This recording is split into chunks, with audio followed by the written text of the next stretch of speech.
We're living through something unprecedented. Right now, in 2025, America stands at a crossroads that will define not just the next decade, but the next century of human civilization. I'm Sam Altman, and I've spent the last decade at the frontier of artificial intelligence, building systems that are about to reshape everything we know about work, power, economics, and society itself. And I've been thinking a lot obsessively, really, about where we are as a country, as a species, at this particular moment in history. I think we're at what I call stage 5, a critical inflection point that will determine everything that comes next. This isn't hyperbole. This isn't another tech CEO claiming his product will change the world. This is about whether our civilization can adapt fast enough to survive its own innovations. Let me walk you through how we got here, what stage 5 really means, and more importantly, what happens if we don't act now. Because the window for action is closing faster than most people realize. To understand stage 5, you need to understand the 4 stages that brought us here. Each one made the next inevitable. This isn't hindsight bias. These patterns have been visible for years, even decades, to anyone paying close attention. The tragedy is that we saw them coming. Economists warned us, sociologists warned us, even some technologists warned us, and we did almost nothing to prepare.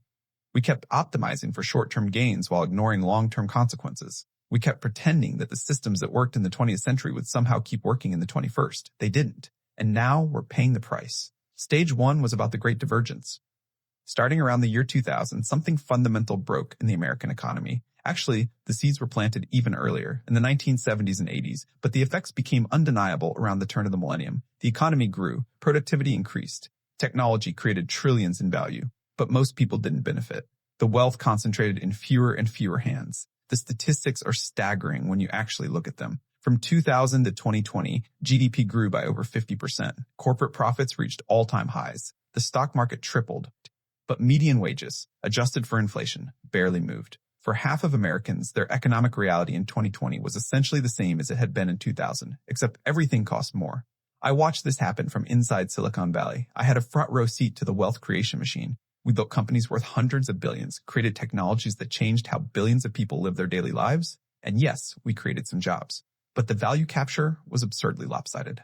A software engineer in San Francisco could make $500,000 a year while someone doing equally important work teaching children, caring for the elderly, building homes in Ohio or Alabama saw their wages stagnate for 2 decades. This wasn't a bug in the system.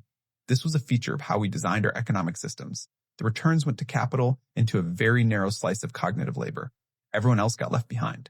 And we told ourselves stories to make this okay. Stories about meritocracy, about how the market was working efficiently, about how anyone could learn to code and join the winner's circle. But deep down, I think many of us knew we were building something unsustainable. You can't have a functioning society when the bottom 50% see no economic progress for decades, while the top 1% accumulate wealth at exponential rates. You can't maintain social cohesion when a kid in San Francisco has access to resources, education, and opportunities that a kid in rural Kentucky can't even imagine. The American dream had always been about the possibility of upward mobility, the idea that if you worked hard, you could build a better life for yourself and your children. But by 2020, social mobility in America was lower than in most European countries. We had become a class society in all but name. The tech industry specifically played a huge role in this divergence, and I need to be honest about that. Software has this property of scaling to billions of users with almost no marginal cost. Instagram was acquired for $1 billion when it had just 13 employees. WhatsApp was bought for $19 billion with 55 employees. These companies created enormous value, but they didn't create proportional employment. Compare that to the industrial economy. When General Motors was at its peak, it employed over 600,000 people directly and supported entire ecosystems of suppliers and related businesses. Modern tech giants employ a fraction of that while generating comparable or greater economic value. The value they create is real. I'm not disputing that. But the distribution of that value is radically different from previous economic eras. And here's what made it worse. We financialized everything. The economy became increasingly detached from the real world. People made fortunes trading derivatives of derivatives, moving money around spreadsheets without producing anything tangible. The financial sector grew from 4% of GDP in 1980 to nearly 8% by 2020, sucking talent and resources away from productive activities. Housing became an investment vehicle instead of a place to live, pricing out entire generations from homeownership. Education became a debt trap, saddling students with loans they'd spend decades repaying. Healthcare became a profit center where the incentive was to maximize billing, not maximize health. Every aspect of life became commodified, financialized, optimized for extracting value rather than creating it. Stage 2 was institutions failing to deliver. People stopped believing government could solve problems. And honestly, They had good reasons. Look at what happened over the past 2 decades. We couldn't fix healthcare. We spent more per capita than any other developed nation while leaving millions uninsured and achieving worse health outcomes. We couldn't fix infrastructure bridges crumbling, airports deteriorating, public transit decades behind peer countries. We couldn't fix education spending increased while outcomes stagnated, and we saddled an entire generation with crippling student debt. We couldn't even agree on basic facts about reality, let alone solve complex policy challenges. Our institutions were designed for a slower world, a world where change happened across generations, not across quarters. Think about how government actually works. Congress operates on 2-year election cycles, which means elected officials are perpetually in campaign mode, focused on short-term wins and avoiding short-term losses. Long-term planning becomes nearly impossible. The Senate's filibuster rules mean that most significant legislation requires 60 votes, creating gridlock by design. The Supreme Court interprets documents written in the 1700s to adjudicate issues like data privacy and artificial intelligence that the founders couldn't have imagined. Regulatory agencies take years to understand technologies that become obsolete in months. The FDA approval process was designed for pharmaceutical molecules, not for software that updates weekly. This isn't about bad people. Most people in government are well-intentioned and work hard. This is about systems that are structurally incapable of operating at the speed the world now demands. When it took 2 years to travel from New York to California, having slow government made sense. When information traveled at the speed of horseback, deliberative processes matched the pace of change. But we live in a world where a tweet can reach 1 billion people in minutes, where a software update can change how millions of businesses operate overnight, where a new AI capability can obsolete entire job categories in months. Government institutions built for the 19th century simply cannot keep pace with 21st century change. And as institutions failed to deliver, people lost faith. The data on this is stark. Trust in government collapsed from around 73% in the 1960s to barely 20% by 2020. Trust in media collapsed even further. Trust in experts, trust in science, trust in authority figures of all kinds, all in freefall. We entered what political scientists call a legitimacy crisis. When institutions can't solve problems, people stop believing in the institutions themselves. And that's when things get really dangerous, because democracy requires a baseline level of trust to function. You need to believe that when you lose an election, the other side will play by the rules. You need to believe that courts will deliver justice, that regulators will protect public interest, that the system itself has some integrity. When that belief evaporates, when everyone assumes the game is rigged, democratic norms break down fast. I saw this up close in Silicon Valley. The tech industry initially saw itself as a force for democratization and empowerment. We were going to route around the old corrupt institutions and create new, better systems. But over time, we became the new institutions and we inherited many of the same problems. Tech companies became massive bureaucracies. We faced the same principal-agent problems, the same tendencies toward risk aversion and institutional self-preservation. We talked about disruption, but became increasingly invested in the status quo. We talked about transparency, but operated behind closed doors. We talked about empowering users, but built business models based on attention capture and data extraction. The idealism of the early internet era curdled into cynicism as people realized that new technologies didn't automatically create better institutions. They just created different concentrations of power. Stage 3 was when we lost consensus reality. We couldn't even agree on basic facts anymore. That's when I knew we were in serious trouble. Because you can't have productive disagreement, you can't compromise, you can't govern, you can't maintain social cohesion when different groups are literally living in different realities. Social media had promised to connect us, to democratize information, to give everyone a voice. The early rhetoric was utopian. We were building tools that would topple dictatorships, that would route around censorship, that would enable direct democracy at scale. Instead, it splintered us into 1,000 different reality tunnels, each hermetically sealed, each reinforcing its own worldview. Everyone got their own personalized feed, their own personalized truth. The algorithms optimized for engagement, and it turned out that outrage and tribalism were the most engaging things of all. Content that made you angry kept you scrolling. Content that confirmed your existing beliefs felt good, gave you a hit of dopamine. Content that challenged your assumptions or presented nuance was boring, and bored users don't click ads. So the algorithms learned to show you more of what made you angry and more of what confirmed your biases. Over time, this created filter bubbles that became echo chambers, that became reality tunnels. You could live your entire digital life without ever encountering a perspective that challenged your worldview. By 2020, we weren't just disagreeing about policy, we were disagreeing about what was actually happening in the world. Did an event occur? Depends on which media ecosystem you inhabit. Is a scientific finding valid? Depends on whether it confirms your prior beliefs. Is a video real or fake? Depends on whether it supports your side. We lost the shared epistemological foundation that democracy requires. And I want to be clear about what I mean by this. Democracy has always involved disagreement. That's the point. You have different values, different interests, different visions of the good life, and you hash it out through deliberation and voting. But that process requires a shared factual foundation. You need to agree on what's actually happening before you can disagree about what to do about it.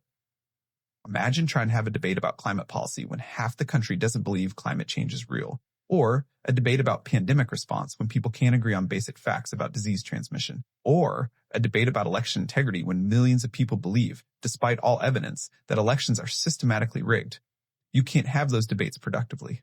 You just have people talking past each other, lobbing facts from their preferred sources that the other side dismisses as fake news. The Enlightenment gave us this idea that rational debate based on empirical evidence could lead to better understanding and better decisions. That whole project falls apart when we can't agree on what counts as evidence. And then AI made it worse. The technology I'm helping build is accelerating this crisis in ways that keep me up at night.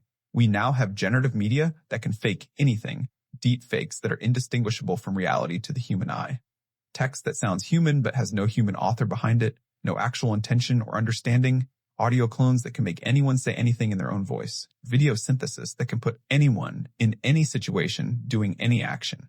We're entering an era where seeing is no longer believing, where video evidence proves nothing, where you literally cannot trust your own eyes and ears. This has profound implications that I don't think society has fully grappled with yet. For all of human history, we've relied on certain anchors to reality. You could trust that a photo captured something that actually happened. You could trust that a video showed actual events. You could trust that voice meant a person was actually speaking. Those anchors are gone now. Everything is potentially fake. And here's the really insidious part. Once everything is potentially fake, people can dismiss anything they don't like as fake, even when it's real. We get into this epistemic nightmare where genuine evidence can be waved away and fabricated evidence can convince millions. The technology I'm helping build is accelerating this crisis. I know that. The question that haunts me is whether we can build the countermeasures fast enough tools for provenance, for verification, for maintaining some anchor to reality in a world of synthetic media. Stage 4 is where we've been living for the past few years. Democracy too slow to adapt, too divided to act, while technology accelerates exponentially. The pace mismatch became critical. Think about the pace of change in AI just in the past 3 years. In 2022, GPT-3 could write coherent paragraphs but made obvious errors and couldn't reason reliably. By 2023, GPT-4 could pass the bar exam, score in the 99th percentile on the GRE, engage in complex reasoning, and perform at a level that would have seemed impossible just a year earlier.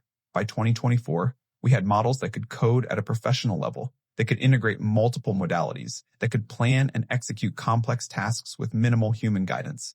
The capability curve is nearly vertical. Each generation of models is not incrementally better, but dramatically, qualitatively different from the previous generation. Meanwhile, Congress is still trying to figure out how Facebook works. And I don't mean that as an insult to individual members of Congress. I mean it as a structural observation about the mismatch between technological change and institutional capacity. Our governing systems simply cannot keep pace with exponential technological progress. They were never designed to. The Constitution was written for a world where information traveled at the speed of horses, and the biggest technological disruption was the cotton gin. We've bolted amendments and interpretations onto that framework, but fundamentally, we're trying to govern a 21st century world with 18th century tools. And so we have this dangerous combination, transformative technology deployed into a society with weak institutions, low trust, fractured reality, and political systems that can't respond coherently. Every previous technological revolution, the printing press, the industrial revolution, electricity, automobiles, computers, gave society decades to adapt, to build new institutions, to develop new norms and regulations. The printing press was invented in 1450, but it took until the 1700s before we developed robust concepts of free press and copyright. The Industrial Revolution started in the 1760s, but it took until the 1930s before we had labor protections and social safety nets. We had time to muddle through, to make mistakes and correct them, to gradually figure out how to govern new technologies. This time is different. AI capabilities are doubling every few months in some domains. We're going from systems that can barely hold a conversation to systems that can perform at expert human level across a wide range of cognitive tasks in the span of years, not decades. The gap between technological capability and institutional capacity has never been this large. That gap is stage 4. That's where we are right now. We have technologies that can transform entire industries being deployed with essentially no coherent governance framework. We have AI systems making decisions about loan approvals, hiring, medical diagnoses, bail recommendations, parole decisions, all with minimal oversight, minimal transparency, minimal accountability. We have no real answer to questions like, who's responsible when an AI system makes a harmful decision? How do we audit systems that even their creators don't fully understand? How do we prevent these systems from baking in and amplifying historical biases? How do we ensure they're aligned with human values when we can't even agree on what those values are? And now we're entering stage 5. This is the convergence point, where AI becomes transformative just as our institutions are at their weakest. This is the stage that keeps me up at night, that drives my sense of urgency, that makes me feel like I'm racing against time. Because stage 5 is where all the previous stages collide with the most powerful technology humans have ever created. It's where economic inequality meets institutional failure, meets reality fragmentation, meets democratic paralysis, meets artificial superintelligence. Each of those crises would be manageable on its own, maybe. All of them at once, amplified by AI, that's stage 5. Let me be very specific about what I mean and why I think the next 2 to 3 years will determine the trajectory of human civilization for the rest of this century. Here's what keeps me up at night. We're about to deploy technologies that will reshape every job, every industry, every power structure, and we're doing it with institutions designed for the 1800s. In the next 3 to 5 years, AI systems will be able to do most cognitive work that humans currently do. I need to be precise about this claim because I know it sounds dramatic. I'm not saying AI will be better than humans at everything. I'm not saying it will be creative in the same way humans are or have consciousness or subjective experience. I'm saying that for the vast majority of tasks that people get paid to do today, tasks that involve processing information, following procedures, applying learned patterns, AI will be able to perform at or above human level. Writing reports and articles? AI can already do that at a professional level for many categories of content. Analysis of data, financial records, market trends. AI excels at pattern recognition across large data sets. Coding and software development? AI can write, debug, and optimize code faster than most programmers for many tasks. Design work, whether graphic design or architectural design or product design, AI can generate options and iterate faster than humans. Customer service? AI chatbots are already handling millions of interactions with increasing sophistication. Legal research, contract review, case analysis. AI can process thousands of documents in seconds. Medical diagnostics for many categories of conditions. AI can analyze scans and test results with accuracy matching or exceeding specialists. Financial analysis, trading strategies, risk assessment. AI processes information faster and identifies patterns humans miss. I'm not speculating about far future science fiction. I see the capability curves. I know what's in the pipeline at OpenAI and our competitors. I know what researchers are achieving in labs right now that won't be publicly deployed for another year or two. This isn't 20 years away or 10 years away. This is 2 to 3 years away. Maybe 5 at the outside for the full impact to be felt across the economy. And we are catastrophically unprepared for this transition. Stage 5 is defined by 3 things happening simultaneously, each amplifying the others into a perfect storm. First, economic disruption without safety nets. Millions of jobs will change or disappear in the next few years, not decades years. And we have almost no social infrastructure to handle that displacement. Let me walk through what this actually means in human terms, not just statistics. Think about a 45-year-old accountant who spent 20 years building expertise in financial analysis. In the next few years, AI will be able to do 80% of what she does faster and more accurately. Her firm will need 1/10 as many accountants. What does she do? We don't have retraining programs that work at scale. The programs we do have were designed for the last economic transition and are already obsolete for this one. They take years to complete. They're disconnected from actual employer needs. They have low completion rates and even lower success rates in terms of people finding comparable jobs afterward. We don't have a social safety net designed for technological unemployment. Unemployment insurance assumes temporary displacement between similar jobs. It doesn't work for permanent structural change in entire industries. It runs out after a few months. It doesn't cover the years of retraining someone might need. It doesn't help with the psychological devastation of realizing your skills are obsolete. We don't have a cultural narrative for what people do when their labor isn't economically needed. We still define human worth through work, through productivity, through economic contribution. Our entire social structure is built around employment, health insurance tied to employment, social status derived from employment, daily structure and purpose provided by employment, identity and self-worth wrapped up in employment. What happens when AI can outproduce us in most domains? We're not ready for that psychologically, economically, or politically. The last time we had disruption on this scale was the Industrial Revolution, and it took over a century of labor movements, bloody conflicts, regulatory battles, and social programs to create something resembling stability. We had child labor, 16-hour workdays, company towns where workers were paid in script only usable at company stores, zero safety regulations, zero worker protections.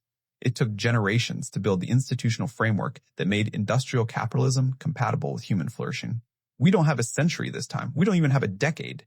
We have years to build the social, economic, and political infrastructure to handle a transition that's arguably bigger than the Industrial Revolution and happening 100 times faster. Here's what keeps me up at night. We're about to deploy technologies that will reshape every job, every industry, every power structure, and we're doing it with institutions designed for the 1800s. In the next 3 to 5 years, AI systems will be able to do most cognitive work that humans currently do. I need to be precise about this claim because I know it sounds dramatic. I'm not saying AI will be better than humans at everything. I'm not saying it will be creative in the same way humans are or have consciousness or subjective experience. I'm saying that for the vast majority of tasks that people get paid to do today, tasks that involve processing information, following procedures, applying learned patterns, AI will be able to perform at or above human level.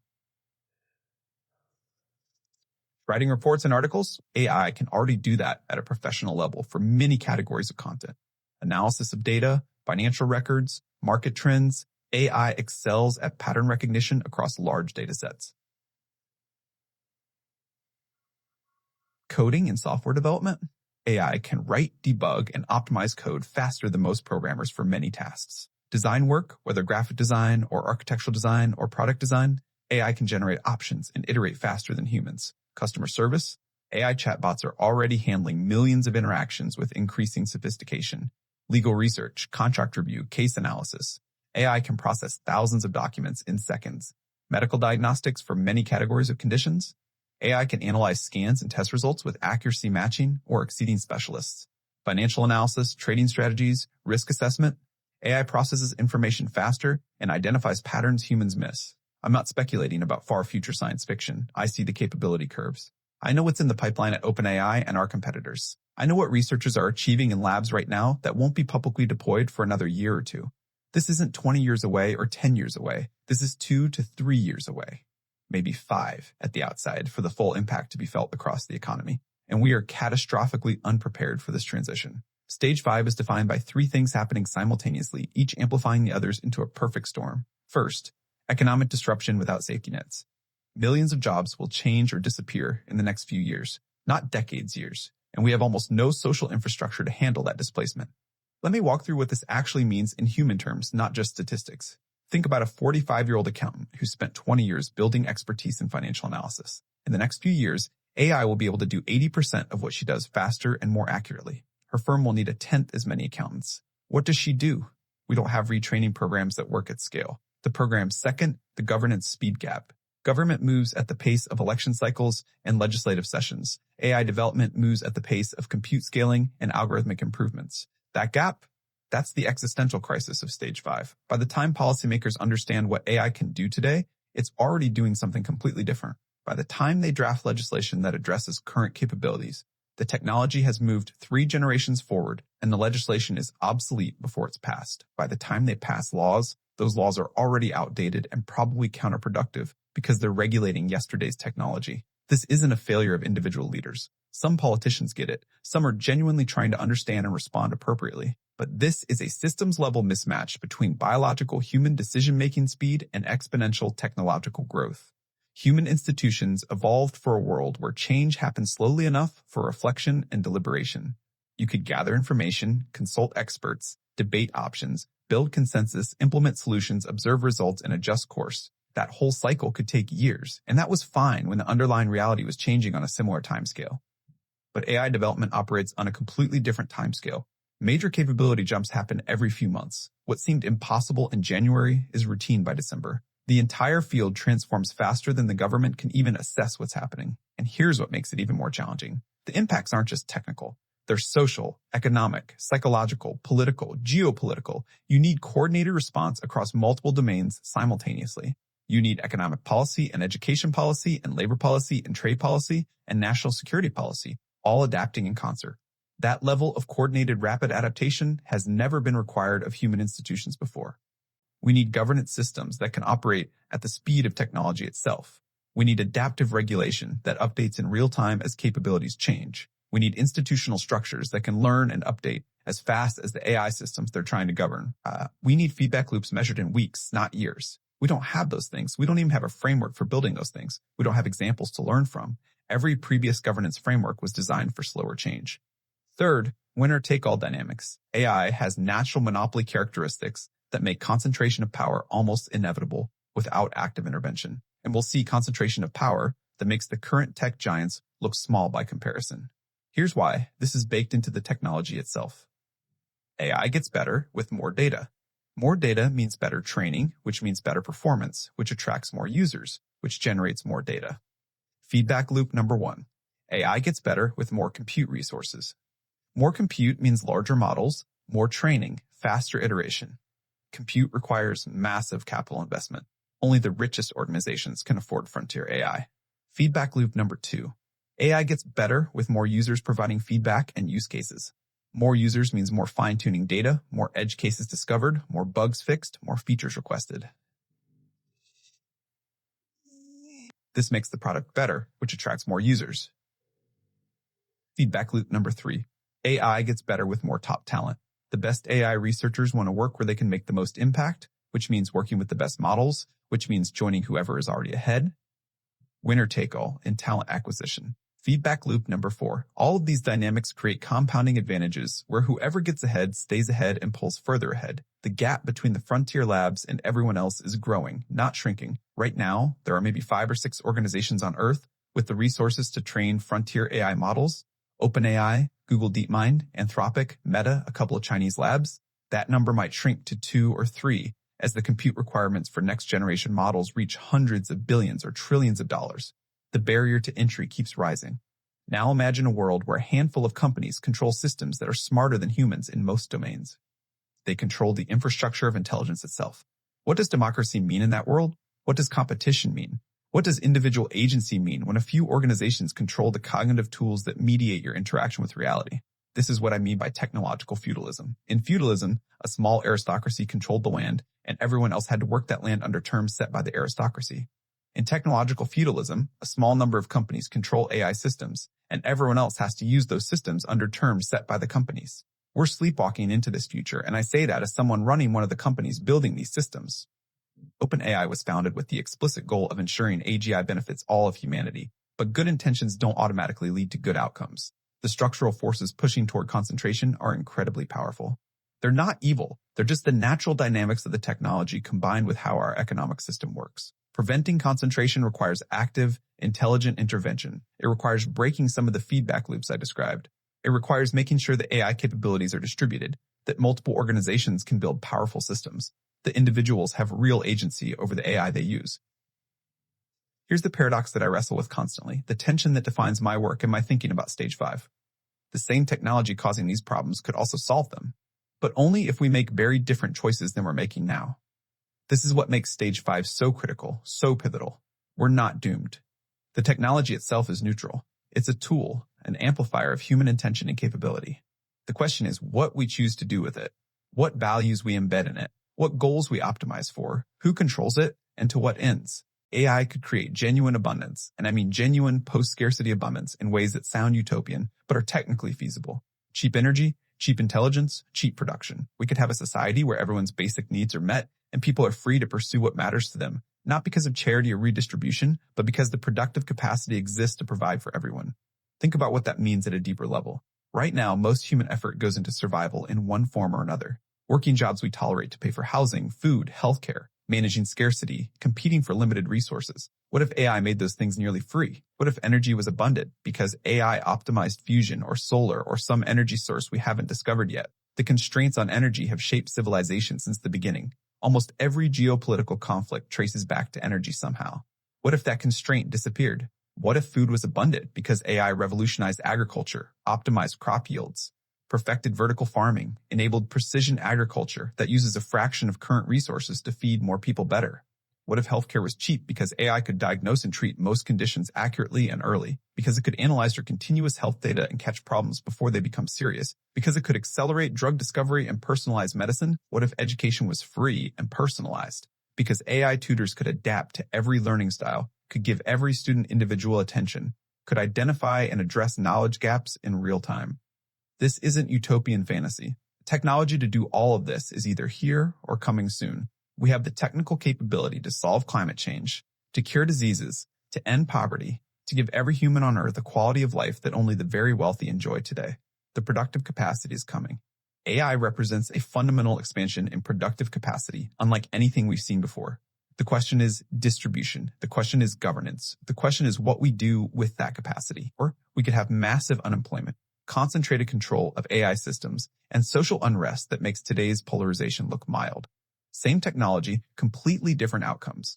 Imagine a world where AI displaces hundreds of millions of workers with no plan for what they do next, where wealth concentration makes 2025 look egalitarian by comparison, where a tiny elite controls AI systems that mediate everyone else's access to information, services, opportunities, where AI is used primarily for surveillance, control, and profit extraction rather than human flourishing. Imagine authoritarian governments using AI to create perfect systems of social control, tracking every citizen, predicting dissent before it happens, manipulating information environments to maintain power. China is already moving in this direction with their social credit systems and AI-powered surveillance.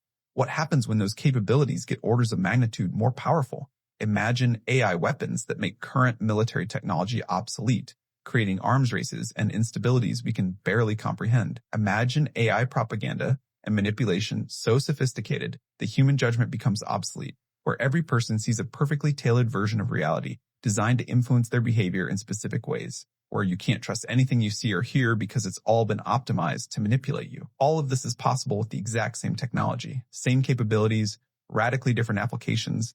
The difference between the utopian and dystopian scenarios isn't the technology, it's the values we embed, the governance structures we build, the distribution mechanisms we create, the power structures we allow or prevent. The difference between these futures comes down to choices we make in the next 2 to 3 years. Not 10 years, not a generation, right now. This is stage 5.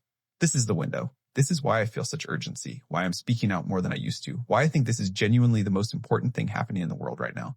Once AI systems are deeply embedded in every institution, once the economic disruption is in full swing, once power structures have solidified around AI control, it becomes exponentially harder to steer. The technology gets entrenched. Business models get built around it.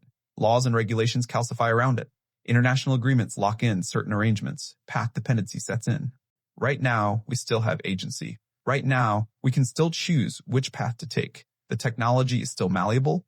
The governance structures haven't been set. The economic arrangements haven't been locked in. But that window is closing fast. Every month that passes without action, every month where we let market forces and technological momentum determine the trajectory, the range of possible futures narrows. We're in the chaotic period where small interventions can have large effects, where we can still choose our path, but chaos doesn't last forever. Systems crystallize, and once they crystallize, they're incredibly difficult to change. Look, I don't have all the answers. I want to be honest about that. Anyone who claims to have all the answers for navigating this transition is either lying or delusional. This is genuinely unprecedented territory. But I've thought deeply about what might actually work, and I want to share 3 ideas that I think could help us navigate stage 5 toward the better future instead of the worse one. These aren't complete solutions, they're starting points for conversation. But they're serious proposals based on serious analysis, not just wishful thinking. First, universal compute dividend. Instead of UBI funded by taxes, what if everyone owned a piece of the AI systems themselves? What if you got a share of the value AI creates, proportional to how much value it generates? Here's the logic behind this. AI runs on compute. Compute is the fundamental resource that powers AI. As AI becomes more capable and more valuable, compute becomes more valuable. What if we distributed ownership of compute infrastructure to everyone? Not equally necessarily, but universally. Everyone gets shares. You'd essentially own shares in the AI economy itself. As AI generates value, and it will generate enormous value, you'd receive dividends automatically. This is fundamentally different from traditional UBI because it's not charity and it's not welfare. It's genuine ownership. You'd be a stakeholder in the AI economy, not a dependent on it. You'd have a say in how these systems develop because you're a shareholder. Your incentives would be aligned with society's incentives because everyone benefits from AI progress. The technical mechanisms exist to do this. We could create digital trusts that own compute resources and distribute returns. We could tokenize compute ownership and make it tradable. We could make this truly universal. Every human gets shares just for being human, just for being part of the civilization that created this technology. This solves the distribution problem without requiring massive tax increases that might kill innovation. It solves the legitimacy problem because AI companies aren't just private corporations optimizing for profit. They're partly owned by everyone. It solves the incentive problem because if everyone benefits from AI progress, everyone wants AI to succeed. There are details to work out. How do you prevent people from immediately selling their shares and recreating inequality? Maybe you can't sell them, only receive dividends. How do you handle international aspects? Maybe we start with one country and expand. How do you balance this with normal investors who fund AI development? Maybe they get preferred shares while citizens get common shares. But the basic principle is sound. Give everyone ownership of the productive infrastructure.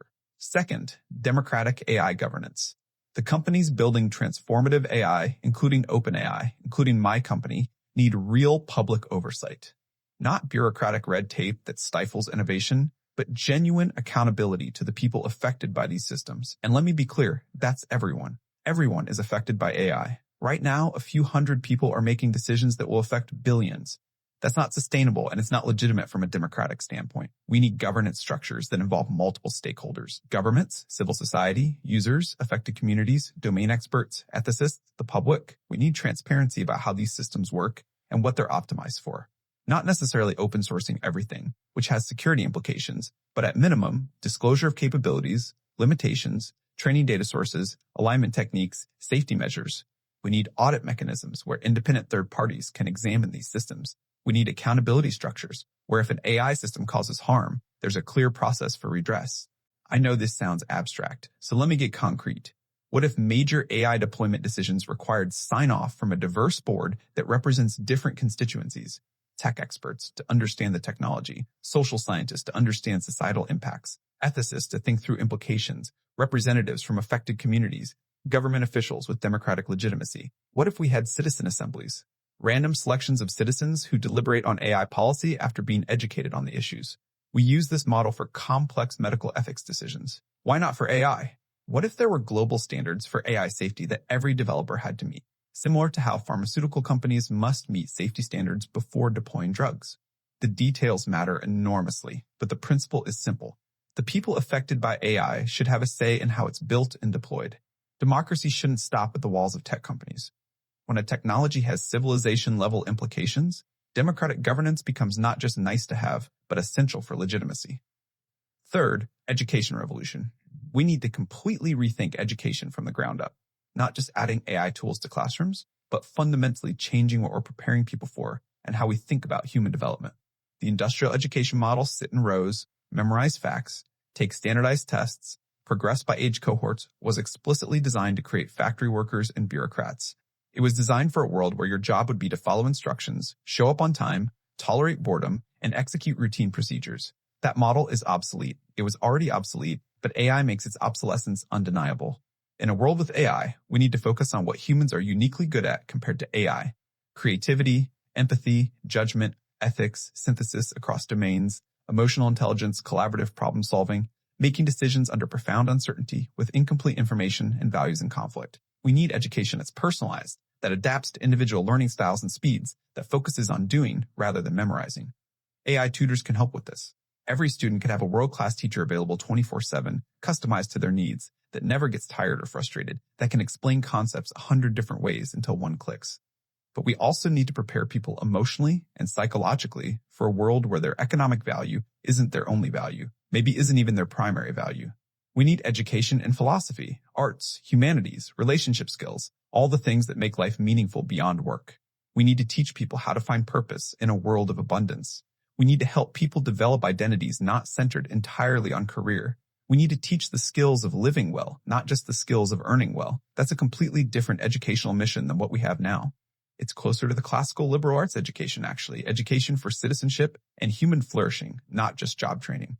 But it needs to be universal, not just for elites. It needs to be lifelong, not just for children. It needs to recognize that in a rapidly changing world, education can't be something you complete and then you're done. Learning becomes a permanent part of life. Here's what I want you to understand. Stage 5 isn't permanent. It's a window, a moment where we still have agency to choose our path. Once AI systems become deeply embedded in every institution, once the economic disruption is in full swing, once power structures have solidified, it becomes exponentially harder to steer. Think about social media as an example. In 2005, 2010, we could have made very different choices about how to design those platforms. We could have optimized for truth instead of engagement, for community health instead of growth, at all costs, for user agency instead of attention capture. We didn't make those choices. And now, social media is so embedded in society that changing it is almost impossible. Billions of people are addicted to the dopamine loops. Entire business models depend on the current system. Political campaigns require it. News organizations distribute through it. Social movements organize on it. The path is locked in. The only way to change it now would be regulation so heavy-handed it would cause massive disruption. So we're stuck with systems that are optimized for engagement and profit rather than human well-being or truth or healthy democracy. We're about to make similar choices about AI, except the stakes are 1,000 times higher. Social media affected how we communicate and what information we see. AI will affect how we work, how we think, how decisions get made, how power is distributed, maybe eventually how we understand consciousness and intelligence itself. The design choices we make now, what we optimize for, who controls it, how it's governed, how its value is distributed, will shape civilization for generations. I'm not pessimistic. I genuinely believe we can navigate this well. I see people waking up to these challenges. I see serious thinkers engaging with these questions. I see new forms of organizing, new ways of thinking about technology and society. I see governments starting to pay attention slowly, inadequately, but at least paying attention. I see civil society mobilizing. I see technologists taking ethics seriously in ways they didn't a decade ago. I see young people demanding better futures and not accepting that's just how things are.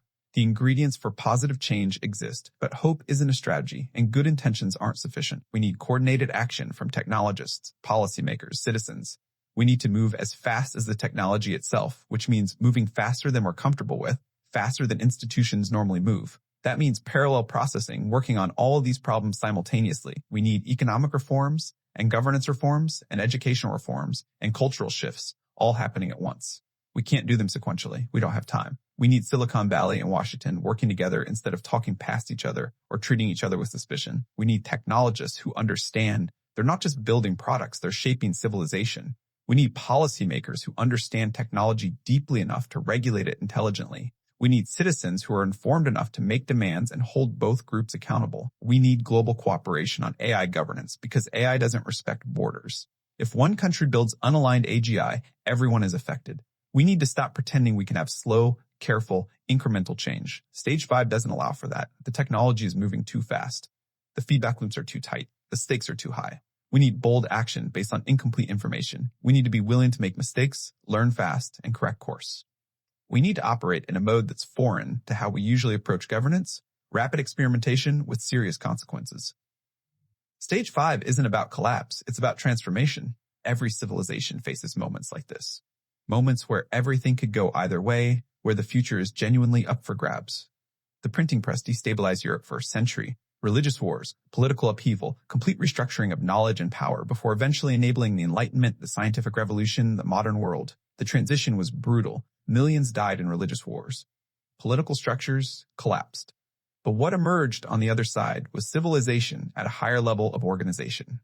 The Industrial Revolution created conditions that were absolutely brutal for the first generations. Child labor, 16-hour workdays, urban squalor, pollution, mass poverty alongside unprecedented wealth. It took a century of labor movements, regulations, and eventually a world war before we got the New Deal and a form of capitalism that could coexist with human dignity. But eventually it created widespread prosperity beyond anything possible in agricultural societies. Nuclear weapons brought us to the brink. We came within minutes of nuclear war multiple times during the Cold War. But the severity of the danger eventually forced international cooperation, arms control treaties, institutions designed to prevent catastrophe. We haven't used nuclear weapons in anger since 1945. That's not because humans got better. It's because the severity of the threat forced us to build better systems. Every transformative technology creates this kind of crisis. The question is never whether the crisis comes. It always does.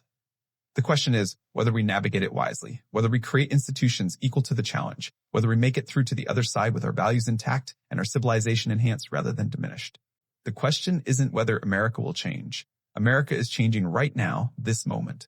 The question is whether we'll have the wisdom and courage to guide that change toward the better outcomes rather than letting technological momentum and market forces make those decisions for us. The technology is coming regardless.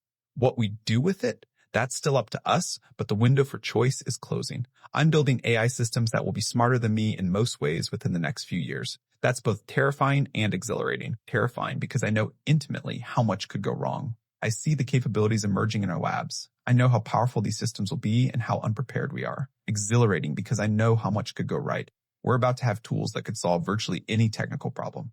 Energy, disease, poverty, climate, all solvable with sufficient intelligence applied properly. But intelligence without wisdom is dangerous. Technology without values is destructive. Power without accountability is tyranny. Stage 5 is about whether we can match our technological sophistication with moral and political sophistication. Can we build systems that are not just powerful, but aligned with human flourishing? Can we create governance structures that channel technological power toward good ends? Can we distribute the benefits broadly rather than allowing concentration? Can we navigate this transition without tearing our society apart? We're out of time for gradual reform. We're out of time for business as usual. Stage 5 demands we think bigger, move faster, and care more about getting this right than about being comfortable or maintaining the status quo. I know people are tired. I know the past decade has been exhausting. Political polarization, pandemic, economic stress, constant crises. I know trust is low and cynicism is high. But exhaustion isn't an option anymore. Cynicism isn't a luxury we can afford. This is the most important moment in human history. That's not hyperbole. I've thought carefully about that claim. We're deciding what kind of civilization will be for centuries to come. We're deciding whether humanity and AI can flourish together or whether we'll create technologies we can't control. We're deciding whether the future will be one of abundance and flourishing or scarcity and suffering, whether we'll have distributed power or concentrated power, whether AI serves humanity or humanity serves AI. Those decisions are being made right now. In boardrooms at AI companies, in congressional offices writing legislation, in laboratories training new models, in international forums negotiating governance frameworks, and in living rooms across America where citizens are deciding how much they care and how engaged they'll be. Every choice matters. Every voice matters. This is too important to leave to experts or elites or market forces. The future isn't written yet. Let's write it together. I don't know exactly what the right answers are. Nobody does. This is genuinely unprecedented territory. We're in uncharted waters, and anyone who claims certainty is fooling themselves. But I know we need to face it together, with clear eyes and moral courage and willingness to think hard thoughts and make difficult choices. We need technologists who care about more than building cool things, who understand they have responsibilities to society and to the future. We need politicians who can think beyond the next election, who can grasp the magnitude of what's coming and legislate accordingly. We need citizens who demand better, who engage deeply with these issues rather than tuning out because they're complex or scary, who are willing to do the hard work of democracy. We need to believe that we can shape our future instead of just letting it happen to us. We need to reclaim agency from technological determinism and market fundamentalism. The future is not inevitable. Stage 5 is not inevitable. The choices we make matter. What we do in the next 2 to 3 years will echo for centuries. Stage 5 is the test. This is where we find out what we're made of as a civilization, whether we can rise to the challenge, whether we can be wise enough and brave enough and coordinated enough to navigate the most significant transition in human history. I believe we can pass this test. I have to believe that. If I didn't, I couldn't keep doing this work. I believe we can build the future our children deserve, a future where AI amplifies the best of humanity rather than the worst, where abundance is shared rather than hoarded, where technology serves human flourishing rather than narrow interests. But belief isn't enough. Hope isn't enough. Good intentions aren't enough. Now comes the work. The hard, unglamorous, difficult work of building new institutions, writing new policies, creating new norms, distributing power, governing the ungovernable, coordinating across the world, moving faster than we're comfortable with, making choices with incomplete information, and doing all of it well enough to matter. Thank you for listening. Thank you for caring enough to watch a 30-minute video about these issues. That gives me hope. Now let's get to work. Stage 5 is here. The window is open. The future is ours to write. Let's make it count.